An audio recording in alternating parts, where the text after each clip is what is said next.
గురుగారు నమస్కారం అండి. నమస్తే నమస్తే. ఏం గురుగారు ఇవాళ మా ప్రేక్షకులకి ఏం చూపించబోతున్నారు? ఏ మొక్కను పరిచయం చేయబోతున్నారు? దీని పేరు వచ్చి డాబరడంగి అంటారు. ఏం గురుగారు విచిత్రంగా ఉంది పేరు ఏంటి? డాబరడంగి. డాబరడంగి అంటారు దీన్ని. ఇది వెల్వెట్. అన్ని ప్రాంతాల్లో ఇదే పేరు? అన్ని ప్రాంతాల్లో ఉంటుంది, కానీ అంటే స్థలీయ ప్రాంతాల ప్రాంతీయ భాష అంటారు. కొన్ని ప్రాంతీయ భాషలు మారుతుంటాయి. అదేలేండి. ప్రాంతీయ భాషలు మారినప్పుడు ఏమండి మా పక్క ఇదంటారు అదంటారు అని కాకుండా ఇది ఉన్న న్యాచురల్ పేరు. ఇది మా ప్రాంతం పక్క దీన్ని ఇలా అంటారు. అందుకే నేను చెట్టు చూపించేస్తున్నా. అదేలేండి. చెట్టు చూపించండి. చూడండి, ఇది పండు. ఇది వచ్చి పండు బాగా స్మెల్ ఎలా ఉంటుందంటే చాలా అద్భుతమైన స్మెల్ ఇది. ఇది వేసవి కాలంలో చాలా వరకు జ్యూస్ చేసుకొని ప్రతిరోజు తాగుతూ వస్తే కడుపు లోపల నుంచి ఒక స్మెల్ వస్తూ ఉంటుంది. మాట్లాడితే స్మెల్ వస్తుంది. నోటి దుర్వాసన. నోటి దుర్వాసన అంటారు. ఆ దుర్వాసన కంపల్సరీ వెళ్ళిపోతుంది. 21 రోజు వాడితే చాలు 100% వెళ్ళిపోతుంది. ఇది అన్ని కాలాల్లో పెరిగే మొక్క? అన్ని కాలాల్లోనే పెరుగుతుంది. ఇది చాలా అద్భుతమైన మొక్క. ఇది చూడండి, వెల్వెట్ లాగా ఉంటుంది. పట్టుకుంటే మెత్తగా స్పంజ్ లాగా ఉంటుంది. పట్టి చూడు, కాస్త నీకు అర్థమవుతుంది. చూడు.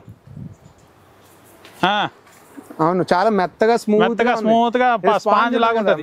స్పాంజ్ లా. దీని కాయలు చూడు ఇట్లా ఉంటది. దీనికి కవచం లాగా వస్తుంది. కవచం లాగా వచ్చి చిన్న ముళ్ళు బాగా మాగే టయానికి ఆ స్పాంజ్ లాగా ఉన్నది మొత్తం వెళ్ళిపోతుంది. మళ్ళా ఈ పండు లాగా తయారైతుంది. ఈ పండు చాలా జ్యూస్ కి చాలా అద్భుతంగా పనిచేస్తుంది. ఇప్పుడు ఈ మొక్కను ఉపయోగించుకుని మనం ఏ వ్యాధులను కానీ రోగాలు కానీ తగ్గించుకోవచ్చు, చేయొచ్చు. ఇది వచ్చి ఇప్పుడు మనకి వర్షాకాలం క్లియర్ అయిపోయింది. పోతా ఉంది. నెక్స్ట్ రాబోయేది చలికాలం. చలికాలంలో పుట్టుకునేది అస్తమా అనేది. గూర్లు, ఉబ్బసము, అస్తమా, ఆయాసము, ఊపిరితిత్తులేక ఊపిరితిత్తుల్లో నెమ్మ అనేది ఎక్కువ ఉంటది. ఆ నెమ్మ అనేది కఫం కానీ బాగా పేరుకుంటుంది. దానికి ఈ అస్తమా అంటారు. క్షయరోగం అని కూడా పిలుస్తుంటారు.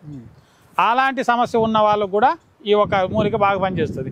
మనం ఏం చేయాలంటే ఈ ఆకులు మాత్రమే సేకరణ చేసుకోవాలి. మొత్తం ఈ ఆకులను మాత్రం పెరికి సేకరణ చేసుకొని ఎన్ని ఆకులు తీసుకోవాలి? ఎన్నైనా సరే, కేజీ కాకపోతే 5 కేజీలు తీసుకో, సమస్య లేదు. తీసుకెళ్ళి నీడలో ఆరబెట్టుకోవాలి. ఎండగా పెట్టకూడదు. ఎండ పెడితే ఏమవుతుంది, దీంట్లో ఉన్న గుణాలు వెళ్ళిపోతాయి. నీడలో ఆరబెట్టుకున్నప్పుడు పట్టుకొని ఇట్లా పట్టి పిసికితే పౌడర్ కావాలి. అప్పుడు దీన్ని ఒక మిక్సీకి వేసి నైస్ చాలా స్మూత్గా ఉన్న పౌడర్ చేసుకోవాలి. వస్త్రగాళితం లాగా చేసి దీన్ని ఎండబెట్టి వస్త్రగాళితం చేసి ఒక డబ్బాలో పెట్టుకొని ప్రతిరోజు ఉదయం సాయంత్రం 2 పూటలు కావచ్చు, 3 పూటలు కావచ్చు, ఈ ఒక ఆకు పొడిని ఒక చెంచా తీసి తిన్న తర్వాత తీసుకోవాలంటే తిన్న తర్వాత భోజనం అంతా టిఫిన్ భోజనం అయిన తర్వాత ఒక చెంచా ఎత్తి నోట్లోకి వేసుకొని లేదా ఉడుకు నీళ్ళు కాస్త గోరువెచ్చని నీళ్ళలో కలుపుకొని కూడా తాగుతూ వస్తే కషాయంలా కాచుకోవాలి. కషాయంలా కాంచుకున్నా ఓకే, అదేం సమస్య లేదు. లేదా పచ్చి దొరుకుతుందంటే మాకు ఎనీ టైం దొరుకుతుంది అన్న వాళ్ళు, చుట్టుపక్కల ఉన్న వాళ్ళు కావాలంటే తీసుకెళ్ళి కషాయం లాగా డైలీ వాడుకోవచ్చు. ఇప్పుడు తేనె లాంటిది కలుపుకోవచ్చు. వద్దు, కషాయం మంచిది. అలా చేసుకున్నా కంపల్సరీ పోతుంది. అలా పౌడర్ ప్రతిరోజు వాడుకుంటూ వస్తే ఊపిరితిత్తుల్లో నెమ్ము పేరుకుంటుంది. శ్వాస నిశ్వాసాలు తొందర వస్తుంది.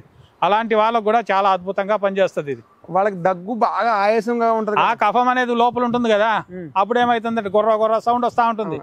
ఆయాసం వస్తూ ఉంటుంది. ఆ ఊపిరితిత్తుల్లో నెమ్ము అనేది కరిగిపోయింది అనుకో, అప్పుడు ఫ్రీ అయిపోతుంది. వాళ్ళకి బాగా ఇన్ఫెక్షన్ అయిపోయి ఉన్న వాళ్ళకి కూడా తగ్గుద్ది అంటారు. తగ్గుతుంది. చాలా సమస్యలతో బాధపడే వాళ్ళు అయితే మాత్రం తగ్గదు. ఫస్ట్ స్టార్టింగ్ స్టేజ్ లో ఉన్న వాళ్ళకి మాత్రమే బాగా పనిచేస్తుంది. అంటే 1-2 సంవత్సరాల వరకు అంతే. దానికి పైన ఉన్న వాళ్ళు మందులు వాడాల్సిందే.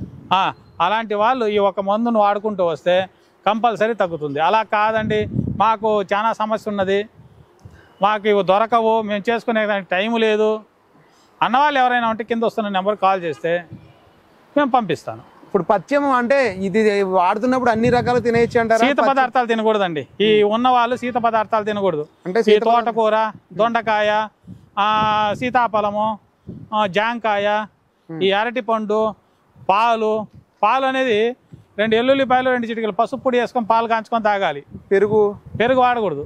పెరుగు, మజ్జిగ ఇవన్నీ వాడకూడదు. వాళ్ళకి ఆల్రెడీ శీతలం ఎక్కువై కఫం వచ్చి ఉంటుంది. అలాంటి వాళ్ళు వాడకూడదు. అలాంటివి ఆ శీత పదార్థాలు మానుకొని వాడాలి. వీటిని వాడితే 100% క్లియర్ అవుతుందబ్బా. సరే, అంతేనా? ధన్యవాదాలు గురుగారు, చాలా మంచి విషయాలు మా ప్రేక్షకులకు తెలియజేశారు. ఈ ఒక మీకు సమస్య ఎవరికైనా ఉంటే దీన్ని మీరుగా చేసుకోండి. అలా కాని పక్షానికి కింద వస్తున్న నెంబర్ కాల్ చేయలేదు తెలియజేస్తూ ఈ వీడియో ముగిస్తున్నాను. నమస్కారం.